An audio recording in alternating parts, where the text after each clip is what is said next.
Le hall du grand hôtel Bellamy scintillait sous la lumière des lustres ornés, tandis que les sols en marbre brillaient, reflétant les chaussures cirées des invités riches qui se déplaçaient avec un air de loisir. Des fauteuils moelleux, des accents dorés et le doux bourdonnement de la musique classique contribuaient à l'atmosphère de sophistication. Margaret fit son entrée, sa présence aussi imposante que les perles qui ornaient son cou, son manteau de créateur se balançant légèrement alors qu'elle passait devant le personnel sans vraiment les remarquer. Elle scrutait le hall telle une reine surveillant son royaume, observant les autres invités de la haute société. Ses yeux perçants se posèrent alors sur une jeune femme noire, debout près de la réception. Maya se tenait droite, affichant une posture confiante tout en examinant un presse-papier et en discutant doucement avec un membre du personnel de l'hôtel. Ses cheveux tressés tombaient en cascade sur ses épaules, leur design complexe témoignant à la fois de compétence et d'héritage. Vêtue d'une tenue élégante mais discrète, Maya dégageait un mélange de professionnalisme et d'aisance. Margaret inclina la tête, la curiosité brillait dans ses yeux. Que faisait-elle ici? Pensa-t-elle. Son intérêt se transforma rapidement en jugement alors qu'elle se concentrait sur les tresses de Maya, un sourire calculé masquant sa condescendance. Margaret s'approcha, ses talons claquant doucement sur le sol. « Excusez-moi » commença-t-elle d'une voix douce et sucrée, « je n'ai pas pu m'empêcher de remarquer tes cheveux, c'est si unique. » Maya leva les yeux de son presse-papier, son expression neutre mais polie. « Merci » répondit-elle, percevant le ton sous-jacent. Le sourire de Margaret s'élargit. « C'est tellement inhabituel pour un endroit comme celui-ci. Tu travailles ici ou tu attends quelqu'un ?» Maya haussa un sourcil, gardant son calme. « Je m'occupe de quelques affaires. En fait, je ne suis pas dérangée par ta question. » Margaret se pencha plus près, son regard fixé sur les tresses complexes de Maya. « Comment font-elles cela? Cela doit prendre des heures. » Maya recula instinctivement, ses yeux se rétrécissant. « S'il te plaît, ne touche pas à mes cheveux, » dit-elle fermement mais poliment. Margaret cligna des yeux, surprise par cette réaction. Elle se recula un instant et observa Maya de haut en bas, comme si elle tentait de l'évaluer.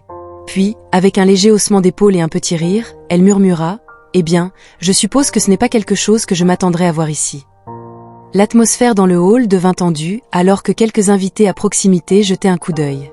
La mâchoire de Maya se serra, mais elle garda sa voix ferme. « Je te conseillerais d'être plus prudente dans tes suppositions, tu ne sais jamais à qui tu parles. » Margaret laissa échapper un rire dédaigneux. « Oh, s'il te plaît, dit-elle, ne faisons pas de scène. Je suis juste curieuse, tu dois admettre que ce n'est pas vraiment raffiné, n'est-ce pas ?» Maya ne répondit pas, son comportement demeurant calme et inébranlable même lorsque les mots de Margaret flottaient lourdement dans l'air. À l'insu de Margaret, sa curiosité légitime préparait le terrain pour une leçon mémorable. La main de Margaret resta suspendue dans les airs un moment avant de se retirer, ignorant la demande précédente de Maya.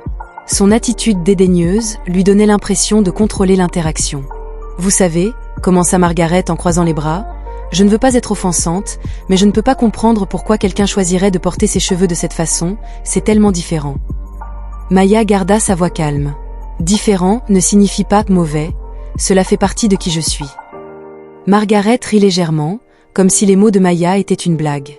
Elle ne comprenait pas. « Oh chérie, je suis sûre que c'est important pour toi, » dit-elle, le mot chargé de sarcasme, « mais dans un endroit comme celui-ci, cela ne correspond tout simplement pas à l'image, tu sais. » Maya inclina légèrement la tête, sa patience étant clairement mise à l'épreuve. « Je ne l'ai pas fait. Je ne savais pas qu'il y avait un code vestimentaire pour les cheveux dans votre monde, » répondit-elle d'un ton poli, mais ferme.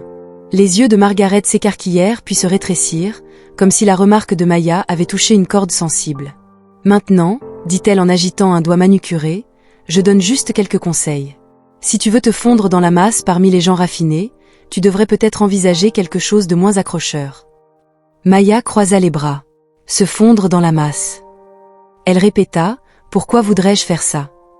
Margaret souffla, clairement agacée par la résistance de Maya à sa critique non sollicitée. « Tu sais que je viens dans cet hôtel depuis des années, » dit-elle, sa voix s'élevant légèrement. « C'est un endroit pour l'élégance et la classe, pas pour n'importe quoi, » ajouta-t-elle en désignant vaguement les tresses de Maya, son dédain étant indéniable. Quelques invités échangèrent des regards, leur curiosité amplifiée par l'échange. Un ou deux membres du personnel observèrent discrètement derrière le comptoir, leur visage trahissant un malaise, mais une réticence à intervenir. Maya prit une profonde inspiration, son calme contrastant avec l'irritation croissante de Margaret. « Vous semblez très préoccupée par les apparences, dit-elle, mais laissez-moi vous donner un conseil. Faites attention à qui vous jugez dans un endroit comme celui-ci. Margaret sourit, sa confiance inébranlable. « Oh chérie, dit-elle, ne faisons pas semblant. Je suis sûre que tu es très gentille, mais ce n'est pas vraiment ton milieu. Peut-être es-tu ici pour rendre visite à quelqu'un ou pour essayer de grimper l'échelle. » L'expression de Maya demeura impassible, bien qu'une lueur de détermination scintilla dans ses yeux. « Vous pourriez être surprise, dit-elle. » Margaret rit avec dédain, visiblement peu impressionnée. « J'en doute, rétorqua-t-elle, mais vas-y, continue à faire semblant, ça doit être agréable de rêver. » Alors que Margaret continuait à se moquer de Maya, elle restait inconsciente de l'attention croissante des spectateurs et du pouvoir silencieux que Maya détenait. La tension dans le grand hall était palpable, comme une corde prête à se rompre. Margaret, toujours pleine de certitude, commença à regarder autour d'elle, réalisant que les regards des invités et du personnel étaient fixés sur elle et Maya. L'atmosphère changea légèrement lorsqu'un membre du personnel, un jeune homme en uniforme élégant, s'approcha rapidement avec un air d'urgence. « Mademoiselle Johnson, » dit-il avec déférence, « tout va bien ici, n'est-ce pas ?» La question tomba comme un coup de tonnerre. Margaret cligna des yeux, confuse, sa confiance vacillant. « Miss Johnson ?» répéta-t-elle en jetant un coup d'œil à Maya dont l'expression restait calme. « Oui, tout va bien », répondit Maya doucement en offrant un signe de tête rassurant aux membres du personnel, même si certains invités pourraient avoir besoin d'un rappel sur le comportement approprié en public. Ces mots calmes, mais incisifs, coupèrent la tension comme un couteau. La bouche de Margaret s'ouvrit légèrement, sa confusion s'approfondissant. Elle regarda tour à tour le membre du personnel et Maya. « Attendez, mademoiselle Johnson », demanda-t-elle à nouveau, sa voix teintée d'incrédulité. Maya se déplaça légèrement, tirant une carte noire élégante de sa poche. Elle brillait sous la lumière dorée des lustres alors qu'elle la tenait pour que Margaret puisse la voir. En or de Boston, étaient les mots inscrits. Maya Johnson, propriétaire du Grand Bellamy Hotel. La pièce sembla retenir son souffle. Les murmures commencèrent presque immédiatement à résonner dans le hall, alors que les invités et le personnel échangeaient des regards incrédules. Le visage de Margaret pâlit lorsqu'elle réalisa qu'elle était la propriétaire de cet hôtel. Elle balbutia, sa voix hésitant pour la première fois. Maya hocha la tête, son expression demeurant impassible. « C'est exact. » Elle affirma que le Grand Bellamy était son établissement, et même si elle ne le faisait pas, elle faisait toujours connaître sa présence. « Je m'assure que tout le monde ici se sente le bienvenu et respecté. » Margaret fit un pas en arrière, serrant fermement son sac de créateur. Son ancienne suffisance s'effondra, remplacée par une panique visible. « Je ne savais pas, » murmura-t-elle, sa voix à peine audible. « Cela est clair, » répondit Maya d'un ton ferme mais constant. « Votre comportement a été révélateur. » La foule de spectateurs grandit, leurs murmures emplissant l'espace tandis que Margaret se rétrécissait sous leurs regards. Maya resta composée, sa présence calme commandant la pièce. « Je pense qu'il est temps de clarifier quelques points, » dit Maya en s'avançant légèrement, le membre du personnel à ses côtés se tenant droit, la soutenant clairement. Margaret, quant à elle, semblait figée sur place, sa bravade précédente n'étant plus qu'un souvenir. Le rapport de force avait complètement changé, et tout le monde dans la pièce pouvait le ressentir. Les actions irrespectueuses et imprudentes de Margaret l'avaient finalement rattrapée et les conséquences étaient sur le point de se manifester. Maya fit face à Margaret avec une énergie calme mais autoritaire, sa voix claire alors qu'elle commençait à parler. « Abordons la situation, » dit-elle. « Dès le moment où tu es entrée, ton comportement a été inacceptable. Tu as envahi mon espace personnel, tu m'as touché sans permission et tu as fait des remarques grossières et préjugées. Ce n'est pas seulement impoli, c'est offensant. » Margaret bégaya, sa confiance antérieure ayant été brisée. « Je ne voulais rien dire de mal, » dit-elle, sa voix tremblante. « J'étais juste curieuse, c'est tout. » L'expression de Maya demeura une curiosité constante et inébranlable. « Cela n'excuse pas le manque de respect, » affirma-t-elle fermement. « Tu t'es moqué de mes cheveux, de ma culture, et tu as sous-entendu que je n'appartenais pas à cet endroit, tout cela sans rien savoir de moi. » Les murmures parmi les invités devinrent plus forts, un mélange d'accord et d'indignation dirigé contre Margaret. Certains hochèrent la tête en soutien silencieux à Maya, tandis que d'autres chuchotaient avec incrédulité face à l'audace de Margaret. Cette dernière tenta d'interrompre en levant les mains dans un geste défensif. « Je n'avais pas réalisé que... » Maya leva une main pour l'interrompre. « C'est exactement le problème, » dit-elle. « Tu ne pensais pas avoir agi selon tes préjugés en supposant que j'étais inférieure ou hors de propos dans mon propre hôtel. Ce n'est pas seulement de l'ignorance, c'est de l'arrogance. » Le visage de Margaret devint rouge vif et elle trébucha sur ses mots en essayant de formuler des excuses. Je ne voulais pas t'offenser, je suis vraiment désolée, dit-elle précipitamment. Le regard de Maya s'adoucit légèrement, mais son ton demeura ferme. Les excuses constituaient un bon début, mais les actes parlaient plus fort que les mots. Elle expliqua que cet établissement avait été conçu pour accueillir tout le monde, quelle que soit son origine, son apparence ou son statut. Votre comportement constitue une violation directe de ce principe et ne sera pas toléré ici. Margaret jeta un coup d'œil autour d'elle, implorant les spectateurs de faire preuve de sympathie, mais personne ne réagit. La foule semblait unie dans sa désapprobation.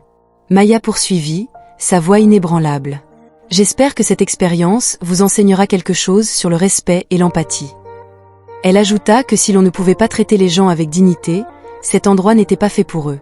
Le silence s'installa dans la salle alors que Margaret se tenait là, figée, son assurance d'autrefois remplacée par l'humiliation. Les mots de Maya flottaient dans l'air, rappel puissant de l'importance du respect et de la responsabilité.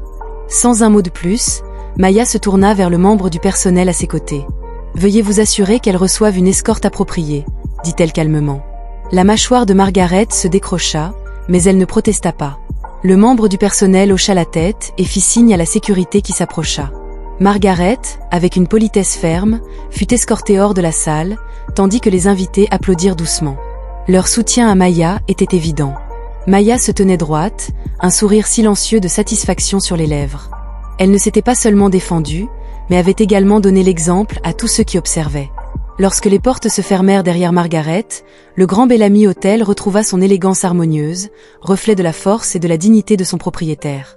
Maya se tourna vers la foule rassemblée dans le hall du Grand Hôtel, son expression calme mais résolue. « Cet établissement repose sur la responsabilisation et l'inclusion, déclara-t-elle d'une voix claire, et nous nous réservons le droit de refuser le service à quiconque ne respecte pas ces valeurs. » Ces paroles avaient un poids qui fit taire les murmures, remplacés par des hochements de tête d'approbation. Se tournant vers le chef de la sécurité, elle ordonna d'escorter ce client hors du bâtiment. Margaret, toujours sous le choc, s'exclama d'une voix tremblante, « C'est inutile, je m'excuse. » Maya lui lança un regard sérieux. « Les excuses sont importantes, mais la responsabilité et les conséquences le sont tout autant, » affirma-t-elle fermement. « Votre comportement a dépassé les limites et nous ne pouvons pas permettre que des actions comme les vôtres restent sans réponse. » Deux agents de sécurité s'approchèrent de Margaret. L'un d'eux tendit poliment la main. « Madame, s'il vous plaît, venez avec nous. » Margaret hésita, jetant un coup d'œil à la foule d'invités et au personnel qui observait la scène. Leur visage ne montrait aucune sympathie, seulement une approbation silencieuse des actions de Maya. À contre-cœur, Margaret prit son sac à main de créateur et laissa les gardes l'escorter vers la sortie. Alors qu'elle traversait le hall opulent, une poignée d'applaudissements éclata parmi les invités. Cela commença avec une ou deux personnes, puis devint plus fort à mesure que d'autres se joignaient. Le son résonna sur les sols en marbre, un signe clair de soutien à la position de Maya contre les préjugés. Le visage de Margaret rougit profondément alors qu'elle quittait l'hôtel, sa confiance habituelle remplacée par l'humiliation. Elle sortit sous le chaud soleil de l'après-midi et s'arrêta pour s'asseoir sur un banc, près de l'entrée principale. Maintenant seule, Margaret baissa les yeux sur ses mains tremblantes. Dans son esprit, elle revit les événements du hall, chaque mot et chaque geste gravés dans sa mémoire. Pour la première fois, elle ressentit la piqûre de la honte, non seulement d'avoir été interpellée, mais aussi de prendre conscience de la profondeur de son manque de respect. Elle jeta un coup d'œil aux grandes portes vitrées de l'hôtel, à travers lesquelles elle pouvait voir Maya parler au personnel avec assurance et autorité. Margaret soupira, ses épaules s'affaissant sous le poids de ses pensées. À l'intérieur de l'hôtel, Maya se tenait avec son personnel dans un coin calme du hall. Elle s'adressa à eux avec gratitude et chaleur. « Merci à tous d'avoir géré cette situation de manière si professionnelle, » dit-elle. « Il n'était pas facile de faire face à des moments comme celui-ci, mais votre engagement envers nos valeurs est ce qui rend cet hôtel spécial. » Les employés sourirent en signe de respect pour son leadership. Une jeune réceptionniste prit la parole. « Mademoiselle Johnson, vous avez parfaitement géré cela, nous avons de la chance d'avoir un leader comme vous. » L'expression de Maya s'adoucit et elle répondit « J'ai travaillé dur pour créer un endroit où chacun se sent le bienvenu et valorisé, mais ce travail ne s'arrête pas là. C'est quelque chose que nous devons renforcer chaque jour. » Alors que le personnel se dispersait, un souvenir traversa l'esprit de Maya. Elle se remémora un bref flashback de sa jeunesse. Elle était assise dans un appartement modeste, esquissant les plans d'un hôtel de rêve. Elle avait fait face à d'innombrables défis, allant de la discrimination flagrante aux obstacles financiers, mais elle avait persévéré. Son succès n'était pas seulement le fruit de son travail acharné, c'était aussi une célébration de sa culture et de son héritage. Dans le présent, Maya se dirigea vers les fenêtres du sol au plafond du hall. À l'extérieur, elle remarqua Margaret toujours assise sur le banc. Leurs regards se croisèrent brièvement à travers la vitre. Le regard de Margaret exprimait un mélange de regret et de prise de conscience. Maya ne s'attarda pas, mais fit un léger signe de tête, son expression demeurant impassible. Margaret observa Maya se retourner et s'éloigner, sa silhouette forte et confiante. Cela frappa Margaret, réalisant que la femme qu'elle avait ridiculisée était non seulement hors de sa portée, mais aussi quelqu'un dont la grâce et la résilience mettaient en lumière sa propre ignorance. La caméra s'attarda sur Margaret alors qu'elle était assise là. Pour la première fois, elle commença à réfléchir aux conséquences de ses préjugés et aux dommages qu'ils infligeaient non seulement aux autres, mais aussi à son propre caractère. Pendant ce temps, Maya poursuivit sa journée. L'incident n'était qu'un simple épisode dans son parcours. Le grand Bellamy se tenait comme un symbole de son triomphe et de son engagement indéfectible à créer un espace où chacun pourrait se sentir à sa place. La scène se conclut sur une note d'espoir, rappelant que la dignité et la justice peuvent prévaloir même dans les environnements les plus opulents.